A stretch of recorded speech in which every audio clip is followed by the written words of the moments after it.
Preparing the foundation for a bridge over water, that too while avoiding water, is a really challenging task. You have to manage the pressure of the ocean water as well as prepare the foundation, and even a small mistake can collapse the entire structure. To make a strong foundation, we need land in the water as well, for which geotechnical investigation is done, and our target here is to reach the bedrock, which is a strong layer.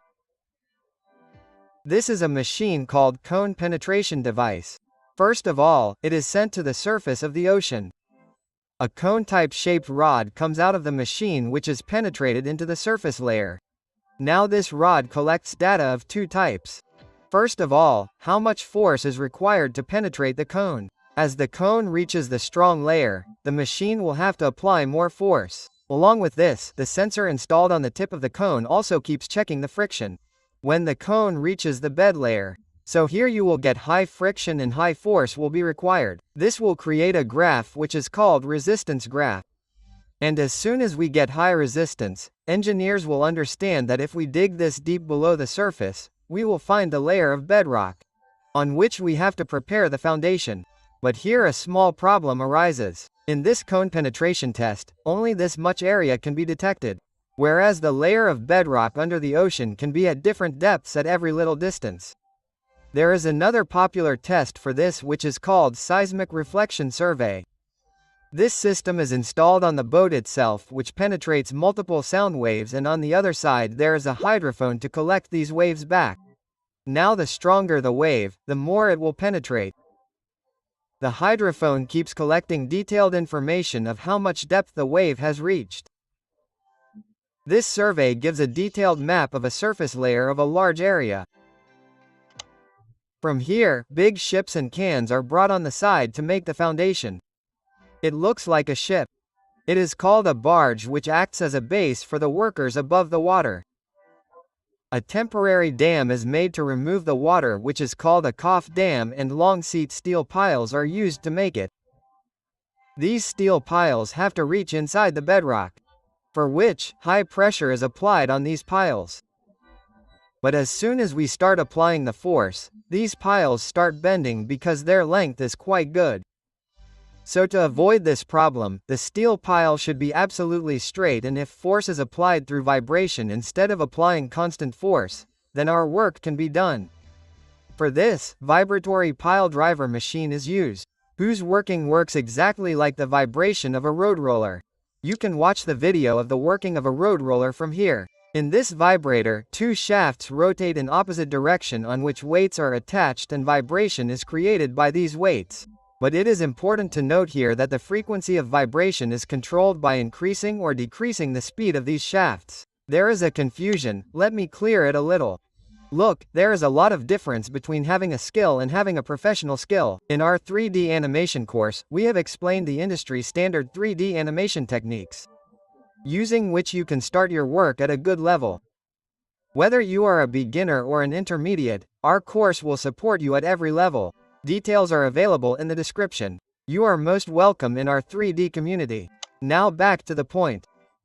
When the steel sheet starts going to the surface, and as the strong layer starts coming, the frequency of vibration is increased so that the steel sheet can be taken inside the bedrock. In this way, one by one sheet is taken to the bedrock. To connect one sheet to another perfectly, tongue and groove interlocking mechanism is used, and a circular is made from steel sheet which is called coffer dam. Now water is taken out from this coffer dam with the help of a pump, but a problem will start coming again. Here, water will start leaking from the interlocking mechanism of the seat, and we have to stop the water completely to make the foundation. So, two mechanisms can be used to stop this leakage. First of all, if the surface level of the ocean is less than 6 meters depth, then the water pressure will be less here. Then the joints are sealed with the help of rubber gasket and bituminous coating, and further construction can be started. But we assume that the surface of the ocean is more than 6 meters, about 12 meters. So in this condition, the length of the steel seat will be more and the water pressure will also be more. So, double safety is very important in this high pressure. Then a double wall coff dam is built, and in it the inner wall is made of steel sheet just like the outer wall, and soil and small pieces of stone are filled between these two valves. Now this double wall coff dam will also eliminate the problem of water leakage, and there will also be a strong foundation to manage the water pressure. After building the coff dam, the process of dewatering is started, and as soon as the water is completely drained out, the coff dam will collapse. Because here we had to keep in mind the principle of Bernoulli, which tells us that the liquid always flows from high pressure to low pressure side, and after removing water from the dam, low pressure will be created here, and the high pressure of the ocean will collapse this dam immediately.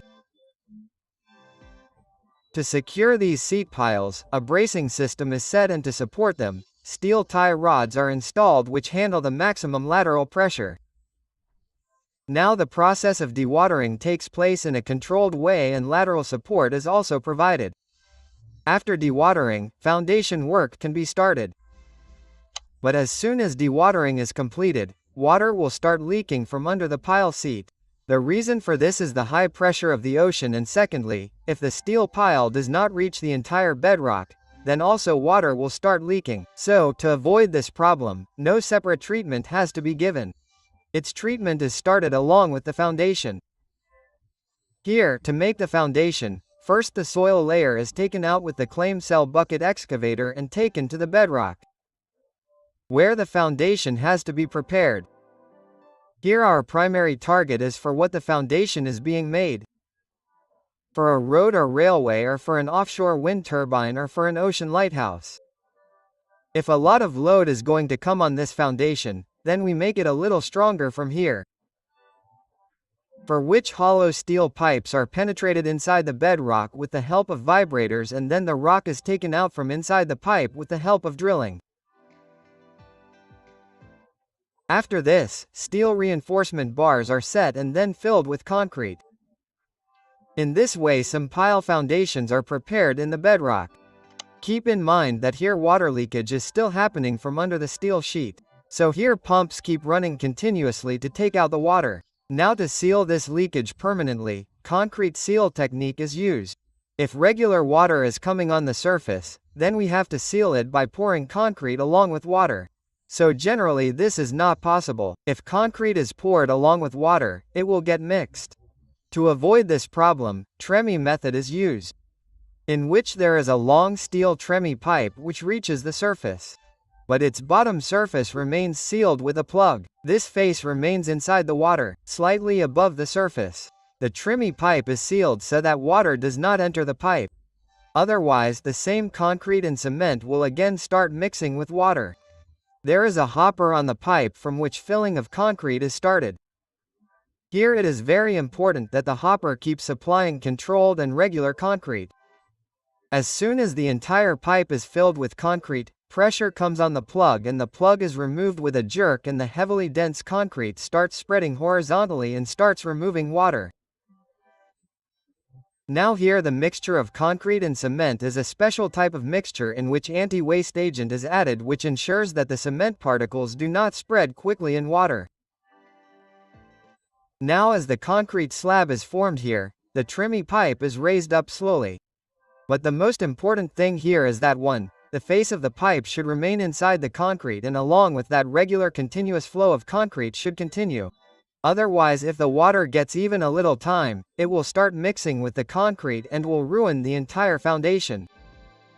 Here some people may get confused that there is water at the bottom and you are pouring concrete in it from above, then how will the water not mix? So I will explain it to you with an example.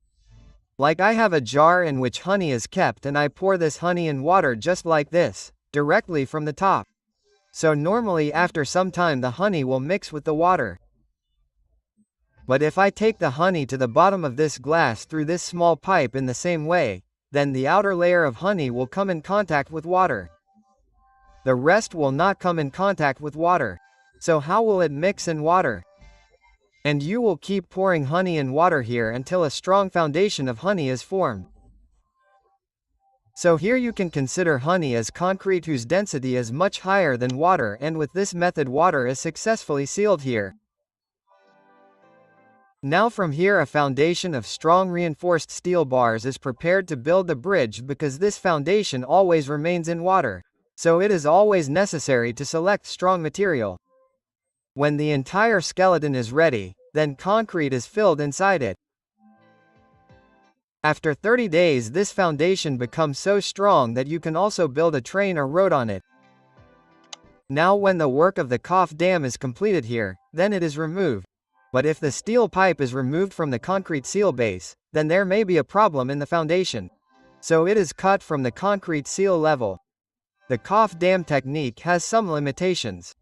It cannot go more than 12 meters depth, so then pile foundation method is used for this, in which large steel pipes are penetrated inside the ocean with a vibratory driver machine and then the water is taken out from inside it, and after this steel reinforcement bars are put in it and filled with concrete. This also creates a strong foundation. Apart from this, there is another important method which is called the Kaisen method. In this, some such type of structure is made on the ground itself and then it is dipped in water. Different types of caissons are used in it whose technology works in different ways.